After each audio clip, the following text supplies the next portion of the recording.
Introduce my guest to you, but first let's go onto the phone line and speak with Engineer Dr. Togbi Ken Ashigbey. Togbi, thank you very much for your time this morning. Here's the CEO of the Telco's Chamber. Good morning, sir. How are you? Very well. Yourself? Good morning to our viewers and listeners. I am greater than Accra, sir. Well, thank God. Well, so the app is finally out, just about 2-3 days to the deadline that was extended by the Honorable Minister for Communication Innovation. What do you say? Well, yes, the app is out, but the interesting thing is that without the app, the MNOs still were out there trying to get people registered. And it's interesting to note that, immediately from the day, even the day that the minister announced that there was going to be an extension on that Sunday, the 31st, there was a decline, from the previous days by 34%. Right. And if you look at it, as we speak now, on the 20th of August, the decline was 96.2%. So only about 3.81% of people were still going to the MNO's offices where virtually there are no queues and only, to be able to do it. So yes, I know that the app brings convenience to you, but that comes at a charge, that you have to pay the 5 cedis. But, the MNOs were still spending money, getting people out in the field to try and do this registration, and people were not going. So I'm not too sure the silver bullet is the app, but then the app is in now. There's a cash component, 5 cedis to register a SIM that perhaps your people gave for free or maybe at a rate of 1 cedi or 2 cedis. People are beginning... nobody, MNO was charging a petrol. If anybody charged you money, that was illegal. Right. So now people are asking a question. How do you charge me 5 cedis to register something that I've already registered previously at 5 cedis for no fault of mine?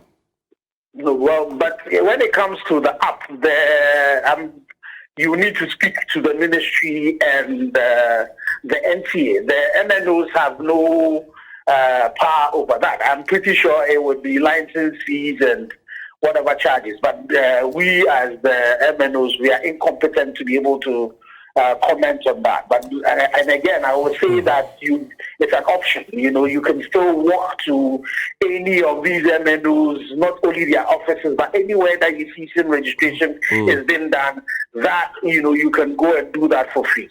I see. For me, the thing would be, for those who are outside our jurisdiction, who definitely, would not be able to walk to any MNOs, this gives them the option to be able to do the registration. How involved was your organization, in fact, the MNOs, in the creation of this app? So basically, we would have to do testing because it has to be integrated with our system to be able to speak to our system directly. So that is how we were involved in it, and to be able to test it, integrate it, and ensure that it was able to function as it ought to. Do you know if we can use the app for any other function aside registering the SIM? If I download for 5 cedis, I register my SIM. No, you don't download for 5 cedis. It's for free. Right, but I'm saying you only pay at the point of when you start the process. But I'm asking, can we use the app for anything else? Do you know? No, from what the checks I have done, it's basically to allow you to be able to do a self-registration. So after you've done your 404, biometrically, 404 to link, then you take the code that you get from the code that is generated for you, then you input it into this particular app, and then you are able to complete the biometric verification.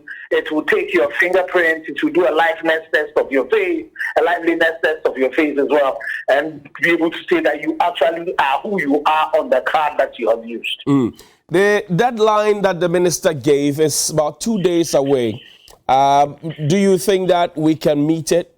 Can we not? I think it's end of September, so 2 days away we'll be getting into September, and you need to also realize the fact that, as I said to you, people really are not registering. So what do you need to do? Something needs to be done to be able to urge people to register. But you see, we need to separate those who have the Ghana card and can register from those who do not have the Ghana card, and cannot register. You know that the NIA has said that they were going to go outside of Ghana and start registering Ghanaians out there. People like that, definitely do not have the Ghana card. So you actually cannot be holding them to say, there's a deadline, you have not done it. That people in Ghana, for example, those who are brothers and sisters who are physically challenged, who have amputee on their cards, for example, they cannot also register. So those are things that we need to deal with. There are some people who have attempted to register, and then they will tell you data already sent. That, for example, is something between the MNOs and NIA. That's around 250,000 people. We need to find ways in which we have to resolve that. There are people who, might have lost their IDs. They need to go back to the NIA to be able to get that. The NIA registration process itself has not registered everybody. So we need to separate those who do not have the ability to be able to register. But for those who have the Ghana card, and if you look at the numbers, even between those who have done their 404 and those who have not done their bio capture, that's quite a large number. I'm not sure all of those people will say, they don't have the Ghana card. There were people who were sitting in the queues on the day the minister made the announcement, who left, all of those things, all of those people have. So we need to find a way in which we would nudge these people to be able to register, because we all have to agree that getting a clean SIM register database is a national security imperative, so that these people who go about defrauding people and all of that, we are able to deal with it. And also then because the database is that authentic, there are other services that would be, service providers would easily offer them to you, because they know that when you walk there and you have this number and you say it is who you are, they then can have trust in that particular database. And if it is loans that they will give you, if it's credit they will give you, if it's any service that they will offer to you, there will be a lot more trust in, our SIM database and an IT systems, because definitely the NIA database is a very more robust one.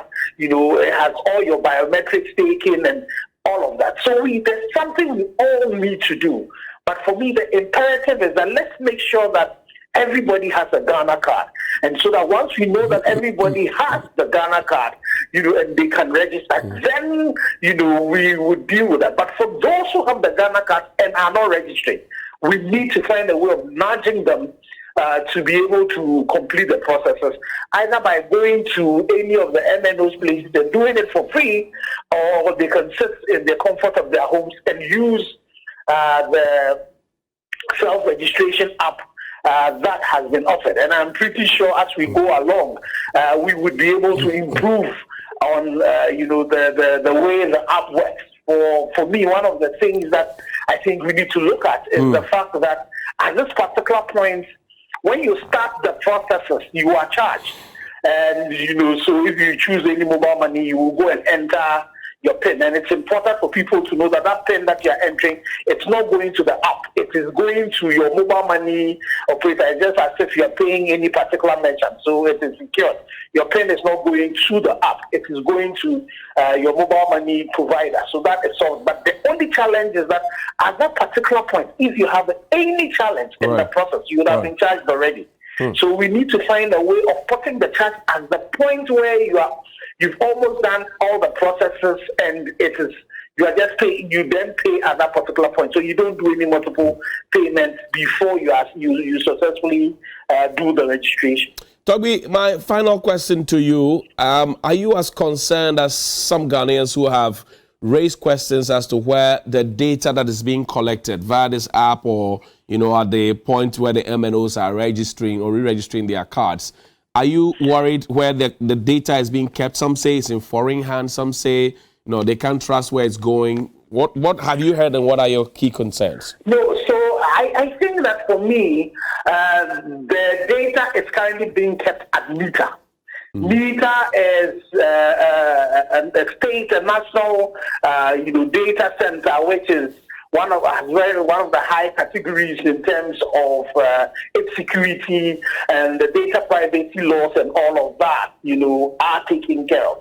So in terms of data security, really is not a major problem, but we know that there's nothing that is foolproof, but it's not a problem. The thing for me is if we could get the NIA and the NCA to work a lot more collaboratively together, then what would happen is that we don't have to now capture data at the second time and store it at a very secure place. But immediately what then would happen is that as you do the second phase, all you do is that you speak to the NIA database and then do the reconciliation, and that would go. But I think in terms of, from all I have seen, it's NITA. It's NITA that the data is going to. So I think in all intents and purposes, it's still going like NIA is a state institution, has very robust systems to be able to protect our data. The same thing that is happening again also for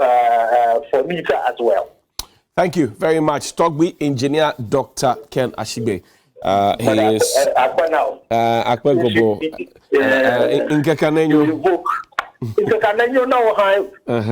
We'll see you later. Thank you very much. He's the CEO of the Telcos Chamber, and he's been shining some light on the issues here.